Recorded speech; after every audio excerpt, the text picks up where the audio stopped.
Football is in the air. Oh, we're getting close, Mr. Nameco right there. I'm Dustin. We're talking tight end draft strategy. The landscape changes a little bit every year, so we like to talk about what we think you should be doing on draft day when looking at your tight end position.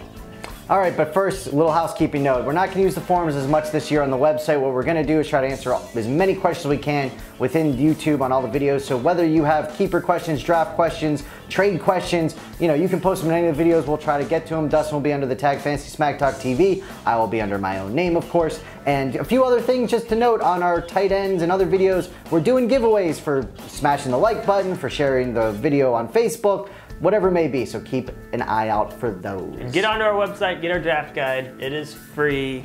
So taking a look at tight ends, it's a lot like quarterback in terms of a lot of people having the mindset of they like one of the top tight ends or they like to wait on tight ends. If you like one of the top tight ends this year, it's kind of scary because you got Gronk, who's going with about the 20th pick right now, and with all that injury history, that just seems a little bit rich. And then also in tier 1, we have Kelsey as our number 2 tight end. He's going about the 39th pick. So when you look at those two, I feel like you're overpaying for Gronk and you're getting Kelsey at a steal. So if you do like a top tight end, I think that's too pricey for Gronk. But if you can get Kelsey, the 39th pick, I think that's a steal. And then you got Reed and Olsen, who are pretty standard, the next two in all the rankings at 42 and 49. That's still kind of a hefty price tag. So for me, it's either Kelsey or bust. If I can get Kelsey for a decent price, I am happy, but I'm not paying the price tag for these other 3 guys. At that point, I'm waiting.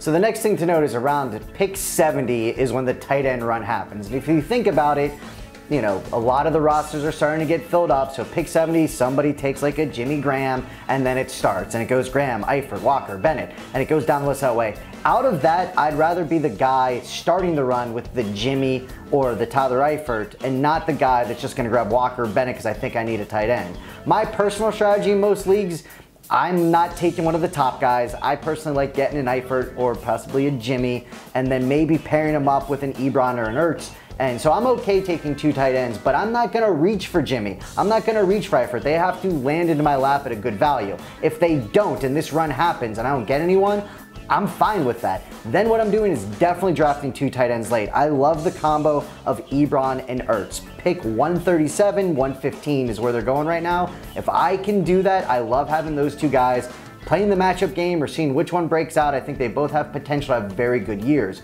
Auction league strategy. I am a huge proponent of paying $1 for a tight end. I just wait. Other people are spending all of their money on tight ends. They're depleting their funds, and I'm just going to take $1 at the end. And again, if you can get an Ebron or an Ertz or a Doyle even or a Cameron Brate for $1, I am totally fine doing that. And one guy you didn't mention, Kyle Rudolph. Kyle Rudolph. He should be thrown in there too. So, and you can get him later than some of these other guys. So I mean, it's great. And that's, I'm okay waiting this year. That's what I'm going to do. That's one thing this year that if I miss out on one of the top guys, I do like Ebron. He's in the mix for me, but Ebron's not a top guy though. I think Rudolph is. Well, I'm saying if I miss out on one of the top guys, I like going after Ebron really late. But Rudolph is kind of being a sneaky pick right now in terms of a guy that, yes, he's not going to give you Gronk-type numbers or even has Gronk-type potential, but he's a very solid, serviceable tight end that you can get. I think overarching with tight ends, what we're trying to tell you is any of these guys are viable options for you to take in a draft, obviously, but at no point reach on a tight end. Let the tight end fall into your lap. Take the tight end that's slipping a little bit. That's what we prefer to do. And in my mind, when looking at the whole list, I think the best value, and this is just for me where my head's at, I think the value at every point in the draft is Kelsey, Rudolph, Ebron. I mean, you could throw Eifert in there maybe, but he has kind of the same injury history type stuff. But that's for me, like, all right, I missed out on Kelsey. All right, I missed out on Rudolph. All right, I'm getting Ebron. So that's kind of how I approach it in terms of getting ready for draft day on the tight ends that I like, where I'd be willing to take them. And again, like Brent said, we don't think you should reach on a tight end this year just because there's question marks everywhere. Right. So, but if like Reed's slipping a ton, don't keep waiting on Rudolph if Reed's slipping a ton. Right. I mean, you got to think where the value is too. Yes, that's the key. Is when the tight end, when it's your pick and a tight end is value, don't be afraid. That's when you grab them. But yeah, but this year, especially with Gronk and someone like. And you know what you really don't do? You don't go into a draft being like, I'm gonna take my tight end in the 5th round. That's terrible. Don't do that. You're better than that.